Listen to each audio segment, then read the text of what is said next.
بسم اللہ الرحمن الرحیم۔ حضرت سلیمان علیہ السلام کے دربار میں ایک آدمی لرزہ و ترسا حاضر ہوا۔ مارے ہیبت کے اس کے منہ سے آواز نہیں نکل رہی تھی۔ چہرہ دھلے ہوئے کپڑوں کی طرح سفید ہو گیا تھا۔ حضرت سلیمان علیہ السلام نے اس کی یہ کیفیت ملاحظہ فرمائی تو پوچھا، اے خدا کے بندے، کیا بات ہے؟ تو اتنا گھبرایا ہوا مضطرب کیوں ہے؟ اس نے عرض کی، یا حضرت، مجھے اسرائیل علیہ السلام نظر آیا۔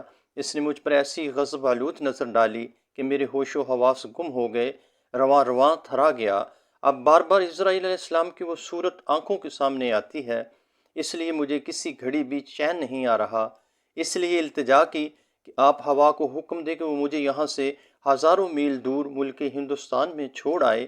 ممکن ہے کہ اس تدبیر سے میرا خوف کچھ دور ہو جائے۔ حضرت سلیمان علیہ السلام نے اسی وقت ہوا کو حکم دیا کہ اس شخص کو فوراً ہندوستان کی سرزمین میں پہنچا دے۔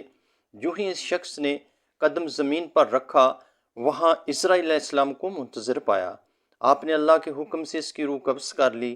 دوسرے دن حضرت سلیمان علیہ السلام نے بوقت ملاقات حضرت اسرائیل علیہ السلام سے دریافت کیا، آپ نے ایک آدمی کو اس طرح غور سے کیوں دیکھا تھا؟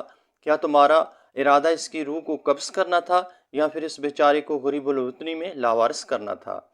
اسرائیل علیہ السلام نے جواب دیا کہ میں نے جب اس شخص کو یہاں دیکھا تو حیران ہوا، کیونکہ اس شخص کی روح مجھے ہندوستان میں قبض کرنے کا حکم دیا گیا تھا اور یہ شخص ہزاروں میل دور یہاں موجود تھا۔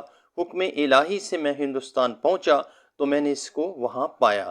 دوستو، درس حیات اس میں یہ ہے، انسان لاکھ کرے تقدیر اسے وہیں لے جاتی ہے جہاں اس کا نصیب ہو، اور وہ خود تقدیر کے عزائم پورا کرنے کے لیے اسباب فراہم کرتا ہے۔